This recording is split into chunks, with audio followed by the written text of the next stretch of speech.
Est-ce le témoignage d'une plus grande circulation du virus? 7 nouveaux départements classés en zone rouge, toute la Corse, la Côte d'Or, le Nord, le Bas-Rhin, la Seine-Maritime et la Réunion.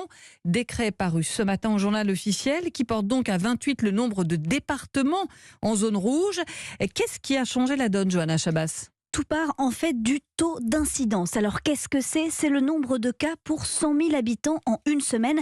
La Direction générale de la santé estime qu'un seuil d'alerte est franchi lorsque ce taux dépasse 50. C'est le cas pour ces 7 nouveaux départements. En Corse du Sud, il est à plus de 90. C'est 2 fois plus que la semaine dernière. Et pour Anne-Claude Crémieux, professeure en maladies infectieuses à l'hôpital Saint-Louis, il faut s'inquiéter. On est passé d'une situation assez maîtrisée de cluster à une circulation beaucoup plus diffuse dans la communauté.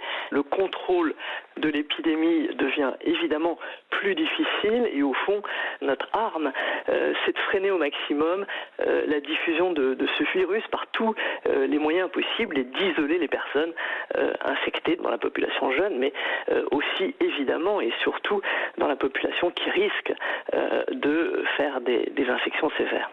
Car c'est ce qui inquiète le ministre de la Santé, Olivier Véran, a déjà annoncé s'attendre à une hausse des admissions en réanimation dans les 15 prochains jours.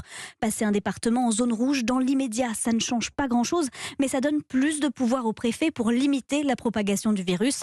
La préfecture peut par exemple décider l'interdiction d'accueillir du public dans les musées ou encore imposer un horaire de fermeture aux restaurants et aux bars, comme c'est le cas notamment dans les Bouches-du-Rhône. Merci beaucoup, Johanna Chabas.